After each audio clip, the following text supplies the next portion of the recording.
Good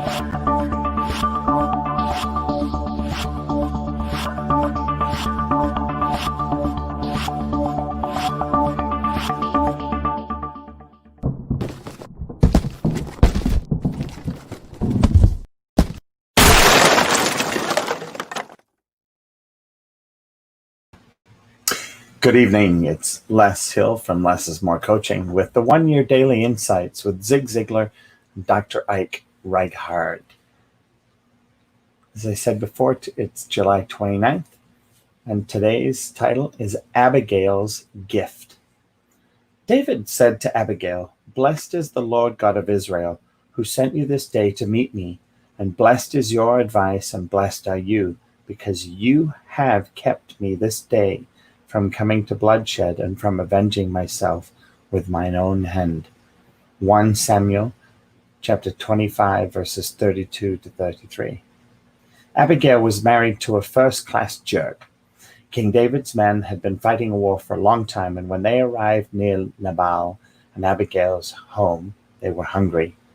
The men asked for something to eat, but Nabal was not gracious. In fact, he didn't even meet the minimum standard of propriety to provide for strangers.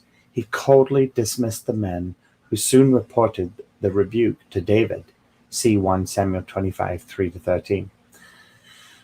David had shown remarkable restraint when King Saul treated him badly, but restraint went out the window this time. David and his men headed to Nabal's house with only one thing on their minds: revenge.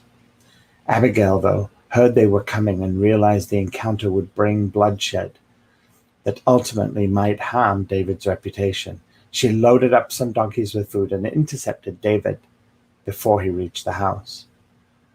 When she gave him the food, she also humbly gave David advice to avoid his killing her husband. See 1 Samuel 25, verses 24 to 31. David grasped Abigail's wisdom. After David and his men left with the food, God stepped in. Nabal dropped over dead after a banquet. David sent for Abigail, and the two of them were married. When we're in a difficult situation or relationship, we may want to resolve the problem ourselves. We need, though, to trust God and act wisely. Abigail didn't kill her husband, and when David wanted to kill him, she stepped between them. God rewarded her integrity and wisdom, and he'll reward ours too. When we want to take things into our own hands, we need to stop, trust God, and know that sooner or later, our time is coming.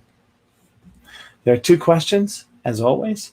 First is, how would you have acted if you had been Abigail, if you had been David? For me, I've had my own situation that's very, very similar to this. And, I look at this and I think, in my partnership, I love my former business partner. And I think she's a wonderful lady who just has stepped across the path. And, if I had been David, I might have gone a little overboard, and knowing that God had my back, and I wouldn't have met that final piece, I would have given it over to God like David did. The second question: what are some situations you face in which you are tempted to take things into your own hands instead of trusting God? For me, I think it's scrambling for lifelong friendships, for friendships that are meaningful, to secure them. I worry about them and I don't give them up to God and let God handle whatever there is going on there inside of that and inside of me. The quote is from Zig Ziglar today. "The solution to a problem I had wrestled with for 3 solid months came to me when I completely forgot about my needs and became engrossed in finding a way to meet the needs of others." Zig Ziglar. Thank you. Hope you enjoyed tonight's Abigail's Gift, and look forward to tomorrow's True Confession.